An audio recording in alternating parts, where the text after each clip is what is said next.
भगवान शिव कहते हैं, औलाद से अपने भविष्य में इन दो चीजों की उम्मीद न रखें।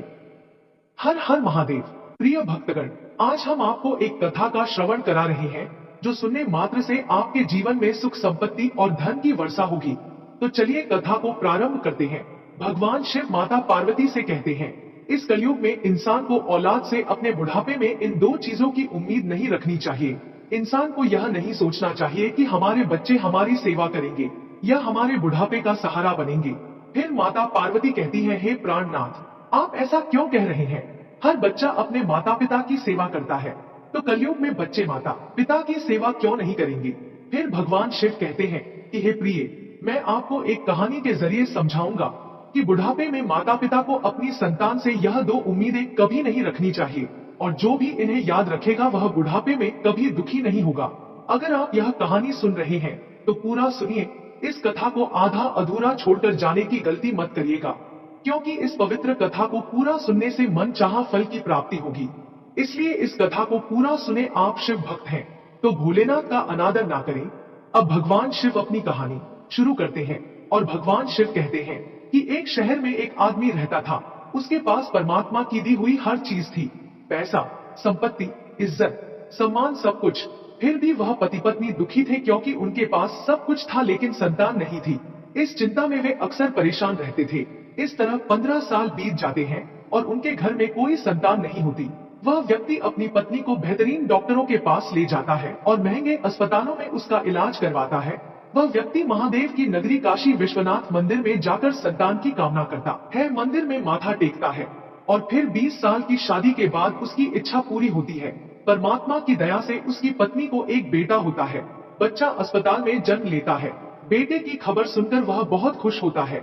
जब नर्स बच्चे को साफ करके उनके पास लाती है तो दोनों पति पत्नी उत्सुकता से पूछते हैं कि हमारे बच्चे की हालत कैसी है, कोई समस्या तो नहीं है? उनकी बातें सुनकर नर्स उन्हें बताती है कि आपका बेटा सुंदर और स्वस्थ है, लेकिन उसकी एक आंख नहीं है।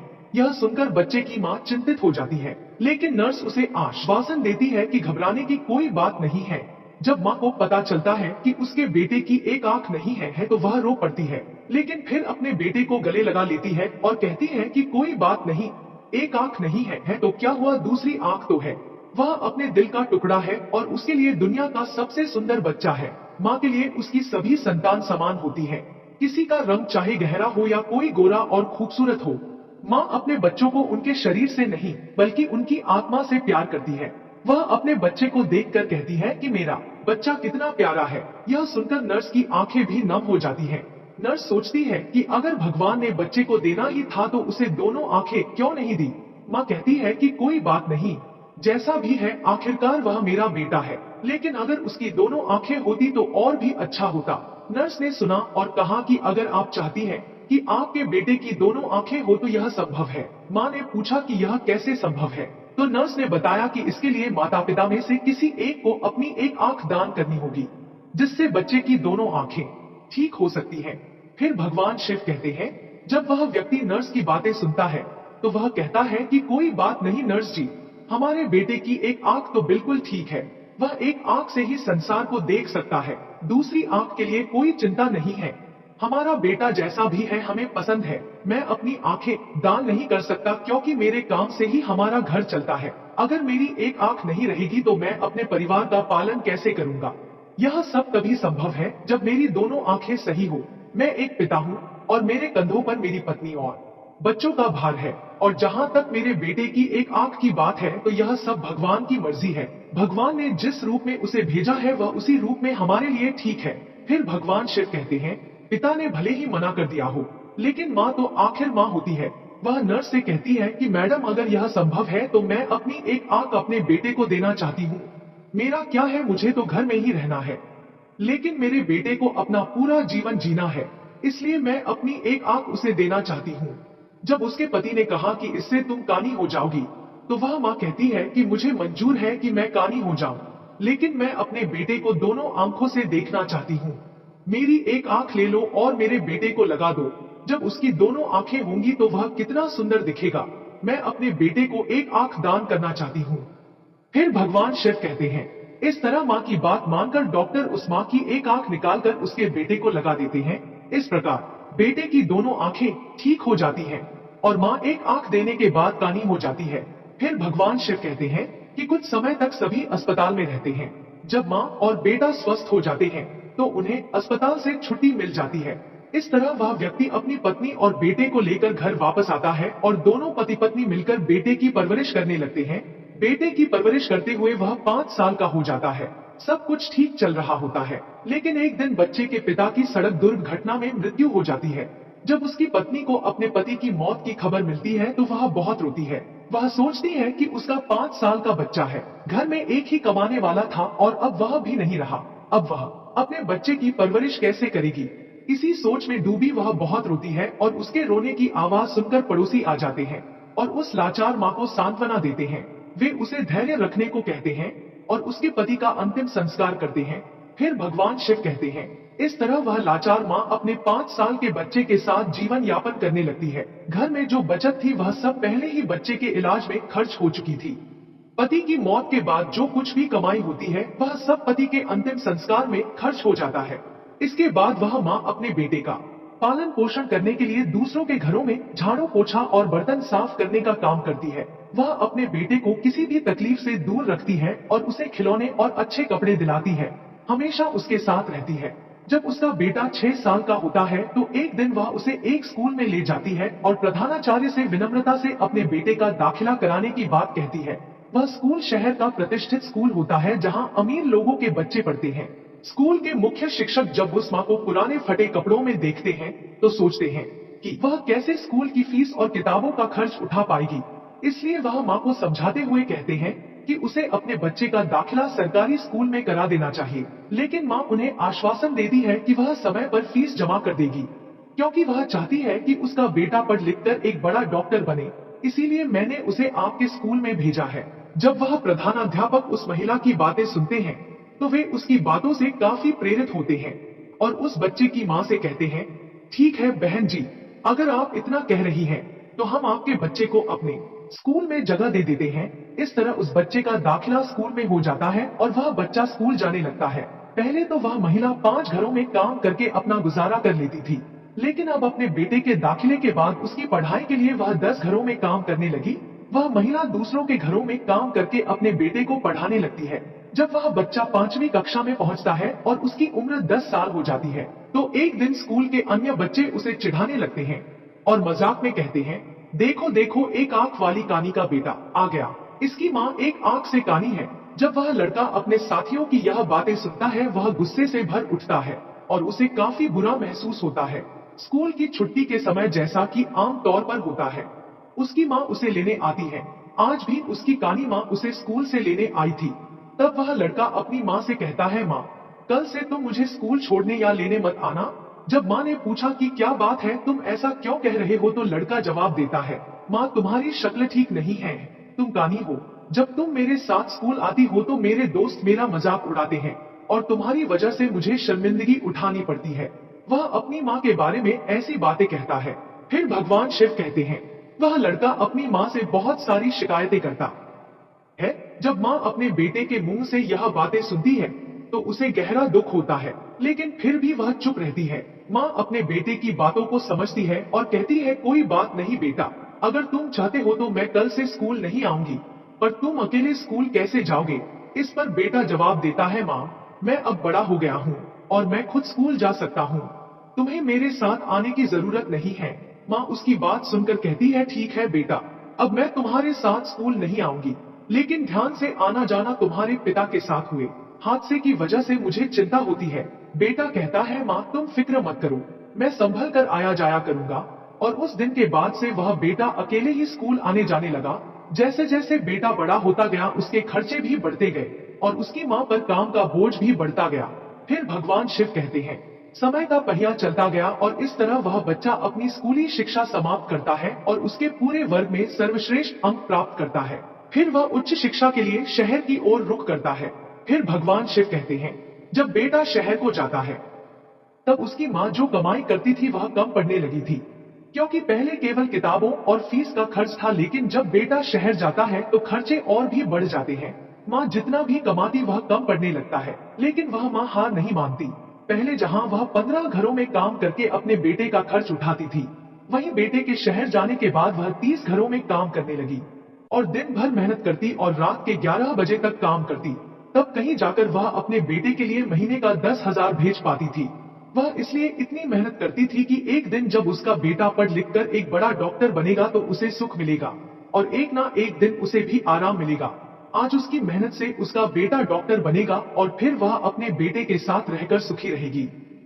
इसलिए वह माँ बहुत मेहनत करती थी और 30 घरों में काम करके अपने बेटे के लिए पैसे भेजती थी। इस प्रकार मेहनत करते करते वह समय से पहले ही बूढ़ी हो जाती है और धूप में उसका गोरा रंग काला पड़ जाता है। लेकिन वह माँ अपने बेटे के लिए किसी भी मुश्किल को आने नहीं देती। फिर भगवान शिव कहते हैं, वह आगे कहती है कि जब कुछ और दिन बीत जाते हैं तो उस माँ को एक दिन एक खत मिलता है। खत में लिखा होता है कि माँ, मैं अब शहर में एक बड़ा डॉक्टर बन गया हूँ और अब तुम्हें मेरे लिए पैसे भेजने की जरूरत नहीं है। फिर भगवान शिव कहते हैं, जब उस माँ को यह खत मिलता है कि उसका बेटा डॉक्टर बन गया है तो वह बहुत खुश होती है और सोचती है कि पति के जाने के बाद उसका बेटा ही उसका सहारा है और उसकी यह इच्छा कि उसका बेटा डॉक्टर बने भी पूरी हो गई है। उस माँ के बेटे ने यह बात खत में लिखकर बताई थी कि माँ, मैं डॉक्टर बन गया हूँ, लेकिन वह बेटा अभी तक गांव में माँ से मिलने नहीं आया है। जब उस माँ को यह खत मिलता है तो वह बुजुर्ग माँ पूरे गांव में मिठाई बांटती है और सभी गांव वालों को गर्व से बताती है कि उसका बेटा सफल हो गया है और अब एक डॉक्टर बन चुका है। इस तरह वह माँ अपने बेटे के गांव आने का इंतजार करने लगती है और सोचती है कि उसके बेटे को शहर गए हुए काफी समय हो चुका है। अब जब वह डॉक्टर बन चुका है तो निश्चित ही वह मेरे से मिलने गांव आएगा। मैं अपने बेटे की आरती उतारूंगी और उसके मनपसंद खाना बनाऊंगी। प्यारे दर्शकों, अब वह माँ अपने बेटे के आने का इंतजार कर रही है। वह हर रोज उम्मीद करती है कि आज मेरा बेटा आएगा। जब भी कोई वाहन घर के सामने से गुजरता, वह माँ तुरंत बाहर भागती कि शायद उसका बेटा आया हो। इस तरह के इंतजार में उसे कई दिन गुजर गए। रात को उस माँ को नींद नहीं आती। वह सोचती कि क्या मजबूरी होगी जो मेरा बेटा मुझे लेने नहीं आया, कब वह मुझे अपने साथ ले जाएगा। अब वे दिन नहीं रहे जब मैं दूसरों के घरों में बर्तन मांजती थी और झाड़ू पोछा करती थी। अब मैं आराम से बैठकर अपने बेटे की कमाई खाऊंगी। अब मेरे बेटे के घर में नौकर चाकर भी होंगे, गाड़ी बंगला भी होगा। मेरे दुख के दिन अब बीत चुके हैं। इसी तरह वह माँ सारा दिन सपने देखती रहती थी। प्यारे दर्शकों, इस तरह उस माँ को अपने बेटे का इंतजार करते हुए एक साल बीत जाता है, लेकिन वह बेटा एक साल में एक दिन भी माँ के पास नहीं आता।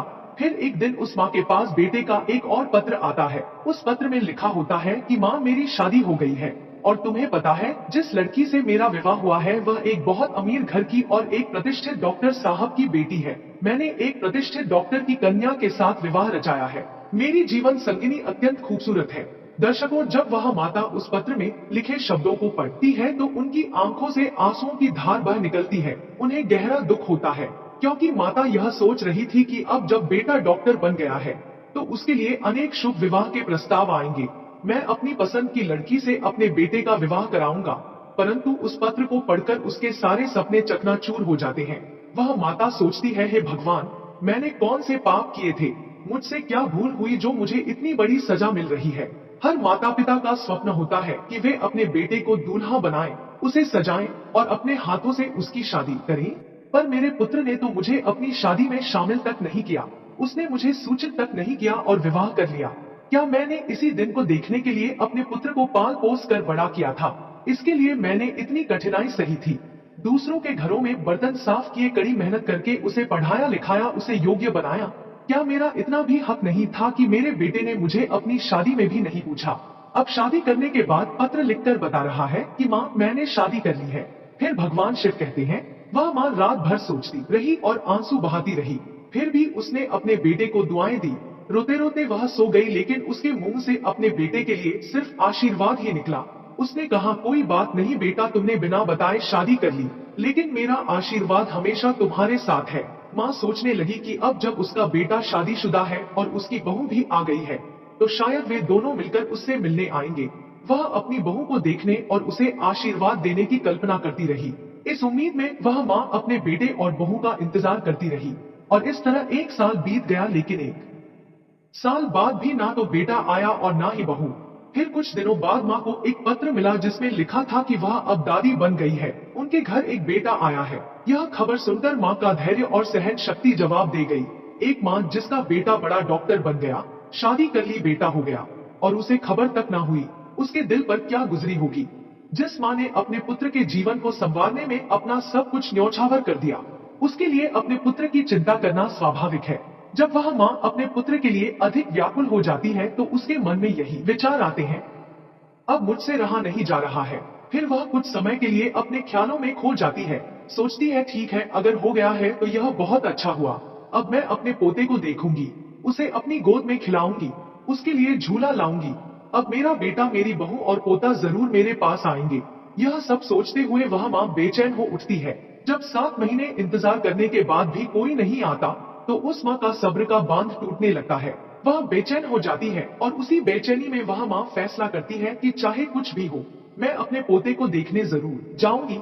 यह निर्णय लेकर माँ अपने बेटे और बहू से मिलने के लिए शहर की ओर निकल पड़ती है। वह रास्ता पूछते हुए उस शहर में पहुंचती है जहां उसका बेटा रहता है।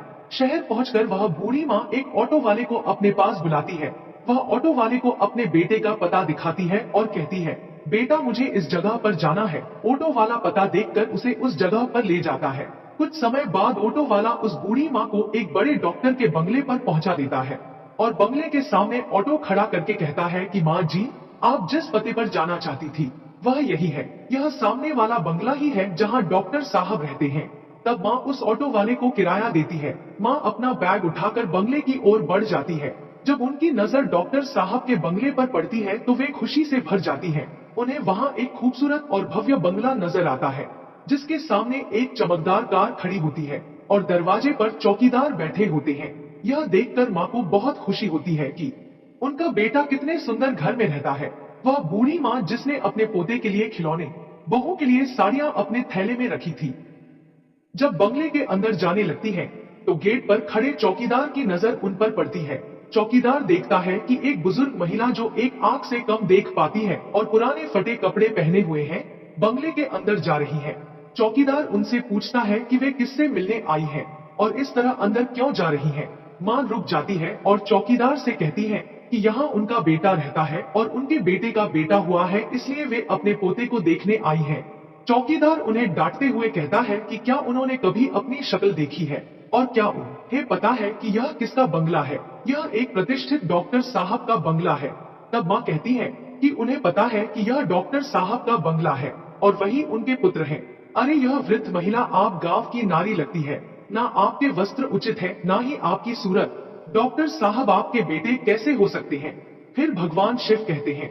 जब यह बात सुनकर पास खड़ा एक अन्य चपरासी उस महिला के पास आता है।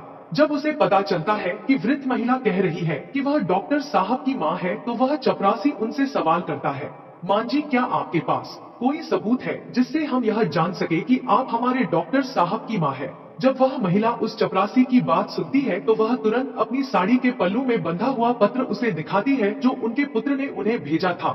चपरासी जब पत्र खोलकर देखता है और भेजने वाले का पता देखता है तो वह वृद्ध महिला से क्षमा मांगता है और कहता है, हमें माफ कर दो, हमें नहीं पता था कि आप डॉक्टर साहब की माँ हैं। प्रिय दर्शकों, वह माँ कहती है, कोई बात नहीं, मैं आपको माफ करती हूँ। बताइए मेरा बेटा और बहू कहाँ है। तब चपरासी दूर से इशारा करते हुए कहता है कि जो कमरा ऊपर दिख रहा है वह आपके बेटे का कमरा है और वह इस समय घर पर ही है। फिर भगवान शिव कहते हैं, अब वह माँ अपना सामान नीचे रख देती है और सोचती है कि सामान को बाद में उठा लूंगी, पहले अपने पोते और बहू को देख लूं।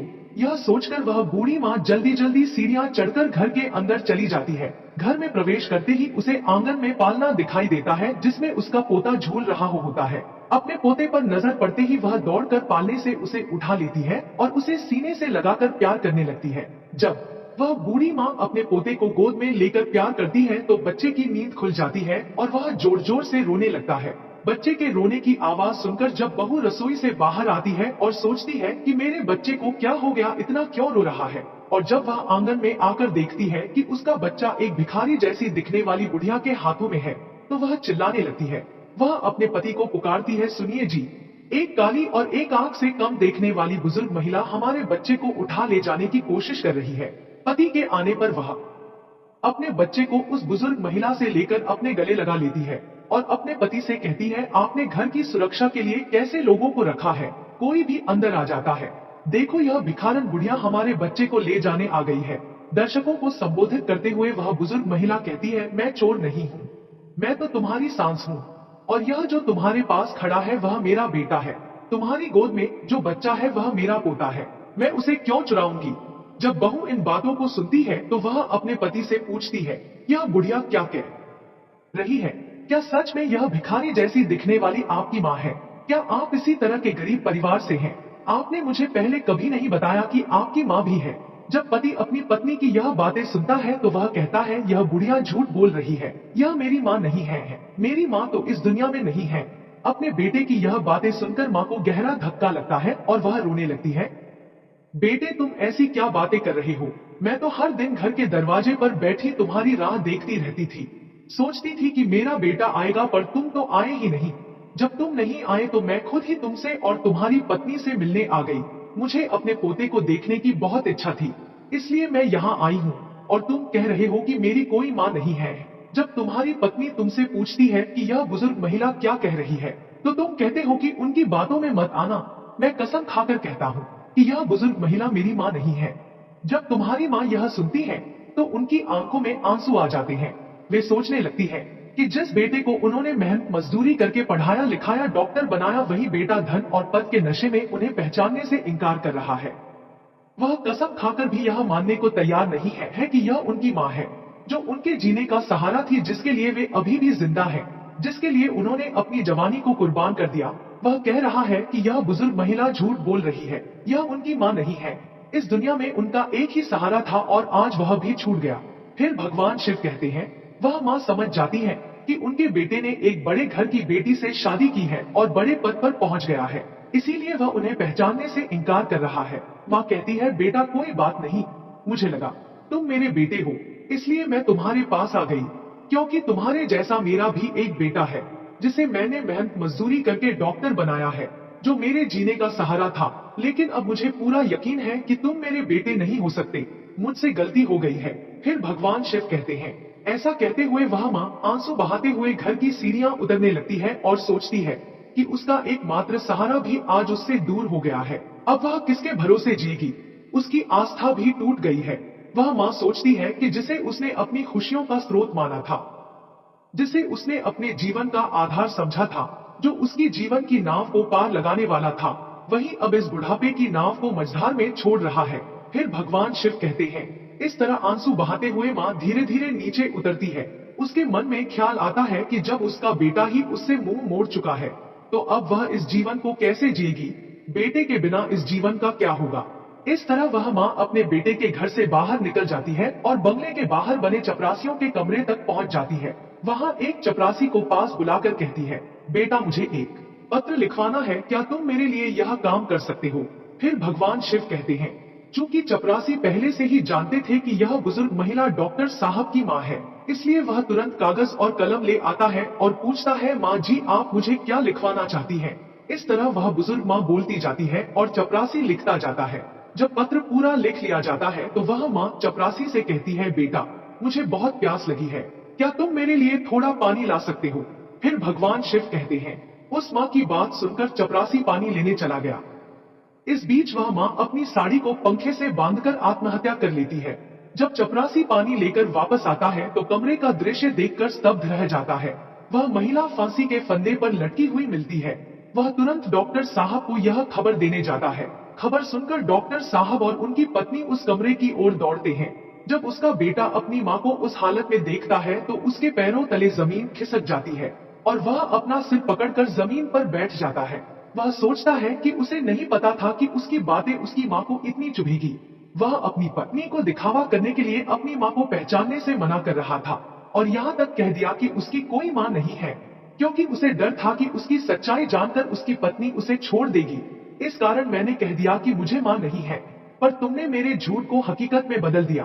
काश फिर, भगवान शिव कहते हैं, तुमने एक बार बेटे की विवशता पर विचार किया होता। तब डॉक्टर साहब की पत्नी की नजरें उस माँ पर पड़ी जो फांसी पर लटक रही थी और उसके हाथ में कागज का एक टुकड़ा था। जब उस बेटे की पत्नी ने माँ के हाथ से वह कागज लिया और पढ़ने लगी तो उसकी आंखें नम हो गई। उस पत्र में लिखा था, मेरा आशीर्वाद है कि तुम बहुत तरक्की करो, मेरी दुआएं हमेशा तुम्हारे साथ हैं। मैं तुम्हें कुछ राज बताना चाहती हूँ बेटा। मैं जो नहीं अच्छी दिखती उसके पीछे भी तुम ही हो। जब तुम पैदा हुए थे तुम्हारी एक आंख नहीं थी। मैंने अपनी आंख देकर तुम्हें खूबसूरत बनाया और खुद कुरूप हो गई, और तुम इसी कुरूपता से घृणा करते हो, क्योंकि मैं एक आंख वाली हूँ। और मेरा रंग जो काला है वह भी बिना वजह नहीं है बेटा। जिस मुकाम पर तुम आज हो उसे पाने के लिए मैंने दिन रात मेहनत की है। मैंने कभी नहीं सोचा कि कितनी गर्मी है या सर्दी, बस तुम्हें पढ़ाने और तुम्हारे खर्चे उठाने में लगी रही, और इसी कारण मेरा रंग काला पड़ गया।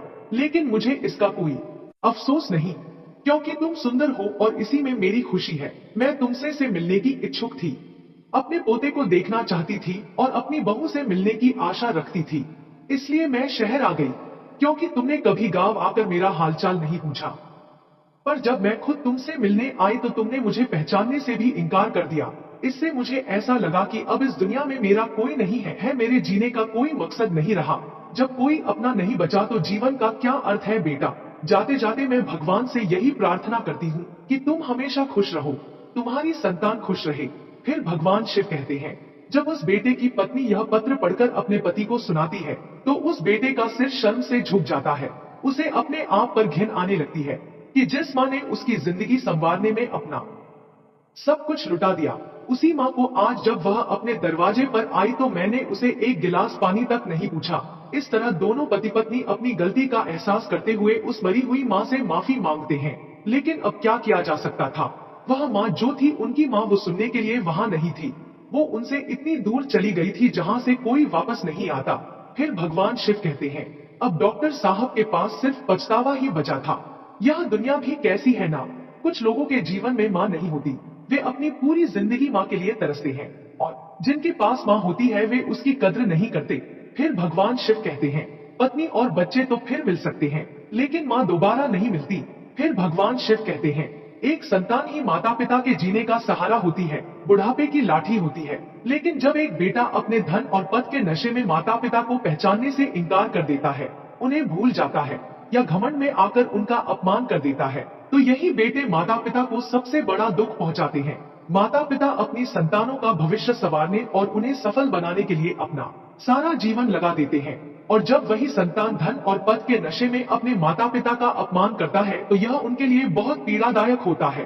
फिर भगवान शिव कहते हैं, आगे कहा गया है कि अगर आपके माता पिता हैं तो उनका आदर करना चाहिए, क्योंकि एक मनुष्य की सफलता में उनका ही योगदान होता है।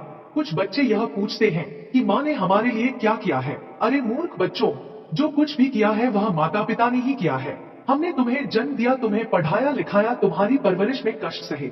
माता पिता को भुला देने पर तुम खुद को भी भूल बैठे हो। बच्चे अक्सर यह भूल जाते हैं कि माँ बाप के अलावा दुनिया में कोई और उनकी भलाई नहीं चाहता। माता पिता तो मरने के बाद भी तुम्हारा भला ही चाहेंगे। ऐसा हितैषी तुम्हें कहीं और नहीं मिलेगा। और वे सभी जो तुम्हारे होने का दावा करते हैं, वे सिर्फ एक सीमित समय और अपने मतलब तक ही तुम्हारा भला चाहते हैं। लेकिन माता पिता बिना किसी स्वार्थ के जीवन भर तुम्हारी भलाई चाहते हैं। एक महिला बच्चे को जन्म देते समय अपनी सुंदरता खो देती है, लेकिन जब वही बच्चा बड़ा होता है, शादी करता है, तो वह अपनी पत्नी की सुंदरता में अपने माता पिता को भूल जाता है। माता पिता अपनी संतान के सुख के लिए सब कुछ त्याग देते हैं, लेकिन जब बच्चे बड़े हो जाते हैं और कुछ देने लायक हो जाते हैं तो हम क्या देते हैं? सिर्फ आंसू। जो संतान माता पिता को इसलिए भुला देती है कि उनके बुढ़ापे को देखकर दोस्तों में उनकी इज्जत कम हो जाएगी, वह बहुत बड़ी गलती कर रही है। उम्र के इस पड़ाव पर पहुंचकर आपकी और आपके दोस्तों की भी यही स्थिति होगी। आपकी जवानी भी इसी तरह बदल जाएगी और लोग आपके रूप को देखकर आपसे नफरत करने लगेंगे। फिर भगवान शिव कहते हैं, कृपया ध्यान से सुनिए। पहली बात यह है कि आपकी संतान आपके बुढ़ापे का सहारा बन सकते हैं, लेकिन इसकी गारंटी नहीं है। इसलिए अभी से खुद को सशक्त बनाने की दिशा में काम करें। खुद को स्वावलंबी बनाएं और कुछ बचत भी करके रखें। दूसरी बात, कभी यह भ्रम में ना रहे कि आपकी संतान आपको कभी नहीं भूलेगी। पत्नी और बच्चों के प्यार में और सामाजिक प्रतिष्ठा के चक्कर में वे आपको भूल भी सकते हैं, इसलिए उनसे बस उतनी ही अपेक्षा रखें जितनी आपको दुखी ना करें। फिर भगवान शिव कहते हैं, आज की हमारी यह कहानी यही समाप्त होती है। इस वीडियो को बोलते समय कोई त्रुटि हो तो मैं क्षमा चाहती हूँ। उम्मीद है आप सभी को यह वीडियो अच्छी लगी होगी। अगर आप शिव के सच्चे भक्त हैं तो चैनल को सब्सक्राइब और वीडियो को लाइक करके कमेंट में हर हर महादेव लिख दीजिए, और वीडियो को शेयर अवश्य करें। धन्यवाद। हर हर महादेव।